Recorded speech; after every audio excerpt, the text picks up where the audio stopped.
அன்புள்ளம் கொண்ட அனைத்து சொந்தங்களுக்கும் அன்பணக்கங்கள். இந்த 7 ராசிகளின் தற்போதைய நிலை எப்போது மாறும்? சில மாதங்களாக நடக்கும் கிரக மாற்றத்தினால் இந்த 7 ராசிகள் சில கஷ்டங்களை சந்தித்தாலும் வரும் பிப்ரவரி 4ஆம் தேதிக்கு பிறகு அனைத்தும் இவர்களுக்கு சாதகமாக மாறும். ஆனால் அதுவரை இந்த விஷயங்களில் கவனமுடன் இருங்கள். முதலில் ரிஷபராசி என்பர்கள், உங்களுக்கு செலவுகள் அதிகரிக்கும், திடீர் பயணங்கள் உண்டாகும்.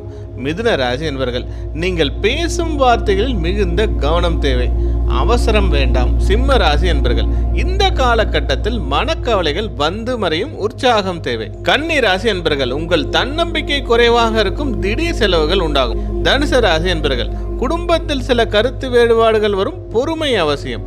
மகர் ராசி என்பர்கள், காரிய தடைகள் உண்டாகலாம், ஒருபோதும் அவசரம் வேண்டாம். கும்ப ராசி என்பர்கள், வாழ்வில் சவால்கள் எதிர்கொள்ளும் காலம் என்பதால் எதிலும் நிதானம் தேவை. அனைவருக்கும் அன்பு வணக்கங்கள்.